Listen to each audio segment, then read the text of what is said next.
Hello friends, मैं अनंत कुमार आप सभी का स्मार्ट स्टडी में स्वागत है। कैसे हैं आप लोग? उम्मीद करते हैं आप सभी अच्छे होंगे। तो हम लोग पढ़ रहे हैं एनसीईआरटी सार संग्रह। एनसीईआरटी सार संग्रह में हम लोग हिस्ट्री पोर्शन को देख रहे हैं, जिसमें हम लोग पढ़ रहे हैं मध्यकालीन भारत के इतिहास को। हम लोग इससे पहले वीडियो में जो है प्राचीन भारत के इतिहास को यानी एंशिएंट हिस्ट्री को हम लोगों ने खत्म कर चुके हैं। अगर आपने नहीं देखा है तो जस्ट जाइए वीडियो के बाद प्ले लिस्ट में, वहाँ से सभी 1 बाई 1 करके सभी वीडियो को देख लीजिए। चलिए हम लोग आगे बढ़ते हैं कि मध्यकालीन भारत में यानी मेडिवल हिस्ट्री में आज हम लोग कौन सा पोर्शन देखने वाले हैं। चलिए आगे बढ़ते हैं। आगे जाने से पहले अगर इस चैनल पर नए हैं तो चैनल को पहले सब्सक्राइब कर लीजिए और बेल आइकन का बटन दबा ही लीजिएगा, जिससे नोटिफिकेशन जो है आपके पास जल्दी पहुंचेगा कि इस चैनल पर क्या क्या कराया जा रहा है पढ़ाई से रिलेटेड। ठीक है, चलिए आगे हम बढ़ते हैं। कौन सा टॉपिक आज हम लोग देखने वाले हैं? आज हम लोग का पहला टॉपिक है कि जहांगीर एवं शाहजहां। ठीक है, तो इन दो टॉपिक समाप्त करेंगे, फिर इसके बाद एक और टॉपिक पढ़ेंगे। ठीक है, तो पहला आपका जहांगीर जो है, इनका कार्यकाल बात करें तो 1605 से लेकर 1627 ईस्वी तक जहांगीर का कार्यकाल रहा। एवं शाहजहां का कार्यकाल देखें तो 1627 से लेकर 1658 ईस्वी तक इनका कार्यकाल रहा। चलिए आगे देखते हैं। क्वेश्चन पहला क्या दिया हुआ है? पहला क्वेश्चन इस चैप्टर का दिया हुआ है कि वर्ष 1605 ईस्वी में जहांगीर का राज्याभिषेक कहाँ किया गया? तो आपका आगरा में किया गया। जहांगीर की पत्नी नूरजहां के बचपन का नाम क्या था? तो मेहरुनिसा।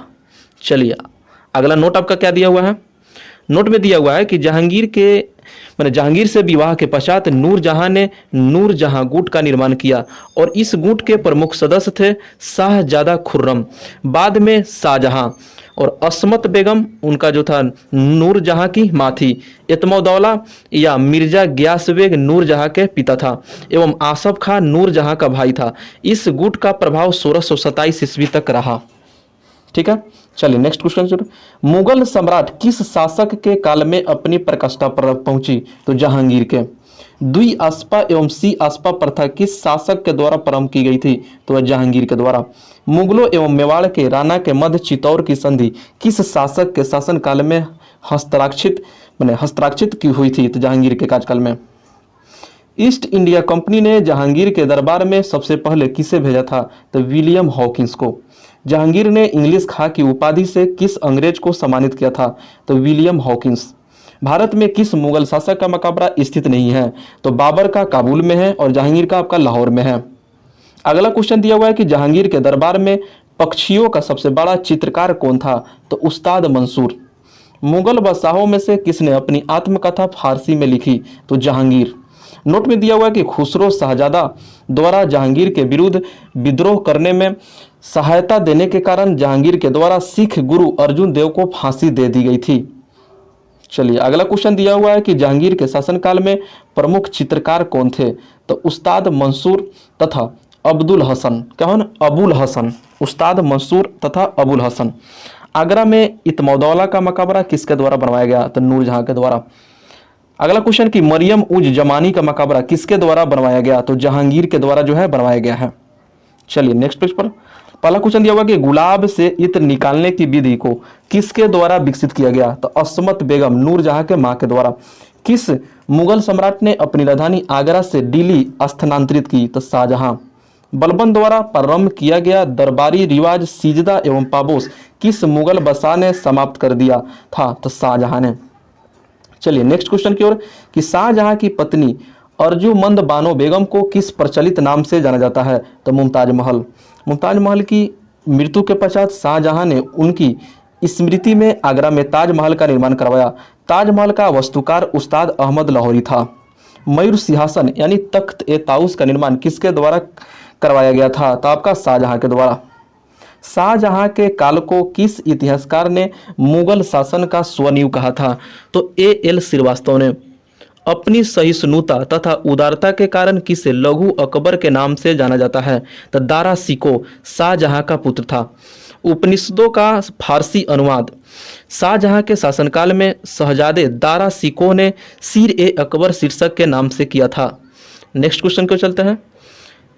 नेक्स्ट क्वेश्चन दिया हुआ है कि स्थापत्य कला का स्वर्ण काल किस मुगल शासक के शासन काल को माना जाता है? तो शाहजहां के काल को स्थापत्य कला का स्वर्ण काल कहा जाता है। हिंदू तथा ईरानी वास्तुकला का सर्वप्रथम समन्वय में हमें किस इमारत में देखने को मिलता है? तो ताजमहल में। ईरान के शाह तथा मुगल शासकों के मध्य विवाद का मुख्य क्षेत्र क्या था? तो कंधार। शाहजहां को कोहिनूर हीरा किसके द्वारा उपहार में दिया गया था? तो मीर जुमला के द्वारा। दिल्ली में स्थित लाल किले का निर्माण किसके द्वारा करवाया गया था? तो शाहजहां के द्वारा।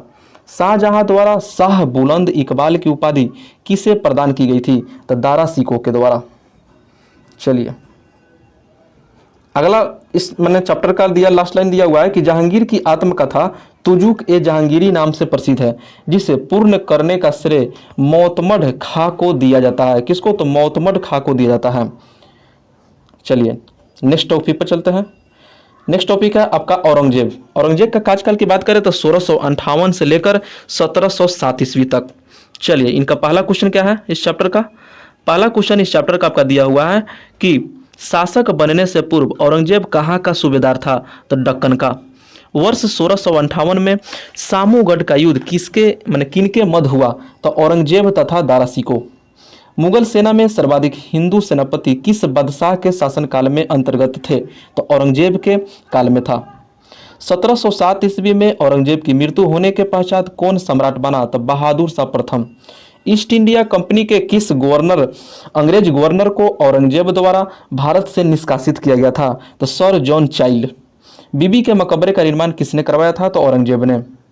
किस मुगल शहजादे ने श्रीनगर यानी गढ़वाल राज में आश्रय लिया था? तो सुलेमान सिकोह। किस मुगल बादशाह को जिंदा पीर कहा जाता है? तो आपका औरंगजेब। औरंगजेब ने बीजापुर की विजय किस वर्ष की थी? तो वर्ष 1686 में किया गया था। 1686 में। 1665 ईस्वी में शिवाजी ने किस मुगल सेनापति के साथ पुरंदर की संधि पर हस्ताक्षर किए थे? तो जय सिंह के साथ। अगला दिया हुआ है कि मुगल कालीन भू राजस्व प्रणाली, उनको देख लेते हैं। खेत बटाई। खेत बटाई जो था, खेत में ही अनाज का बंटवारा, उसी को खेत बटाई। लंक बटाई किसे कहता है? तो अनाज को खलिहान से लाकर बिना भूसा निकाले बटाई को हम लंक बटाई के नाम से जानता है। रास बटाई क्या है? तो अनाज से भूसा निकालकर बटाई को रास बटाई कहा जाता है। चलिए नेक्स्ट पेज पर अगला दिया हुआ है कि शासक और वजीर और वकील कौन थे? तो बाबर के वजीर और वकील की बात करें तो मेहदी ख्वाजा, हुमायूं के निजामुद्दीन अहमद व हिंदू बेग। ठीक है। अकबर का वजीर और वकील तो बैरम खां सर्वाधिक शक्तिशाली था। जहांगीर का यह पद रिक्त था। शाहजहां के समय यह पद समाप्त हो गया था। चलिए अगला क्वेश्चन कि जजिया कर किस मुगल शासक के काल में पुनः लगाया गया था? तो औरंगजेब के काल में। औरंगजेब ने जोधपुर के शासक जसवंत सिंह को 1658 ईस्वी के धर्मत के युद्ध में पराजित किया था। धर्मत किस राज्य में स्थित है? तो मध्य प्रदेश उज्जैन में। किस मुगल बादशाह का राज्याभिषेक 2 बार हुआ था? तो औरंगजेब का जो है राज्याभिषेक 2 बार हुआ था। औरंगजेब का। औरंगजेब द्वारा चलाए गए जिहाद का अर्थ क्या है? तो दारुल इस्लामी। नोट में दिया हुआ कि औरंगजेब के काल में बुंदेला सरदार छत्रसाल ने विद्रोह किया था और इसके काल में सतनामी विद्रोह हुआ था। याद रखिएगा। किस मकबरे को द्वितीय राजमहल कहा जाता है? तो राबिया उद दरौनी का मकबरा। चलिए नोट में दिया हुआ है कि औरंगजेब ने रबिया उद दरौनी का मकबरा यानी बीबी का मकबरा औरंगाबाद महाराष्ट्र में बनवाया। इसे ताजमहल की फुहड़ नकल भी कहा जाता है। फुहड़ नकल भी कहा जाता है।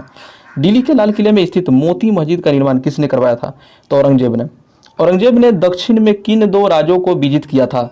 तो बीजापुर एवं गोलकुंडा को।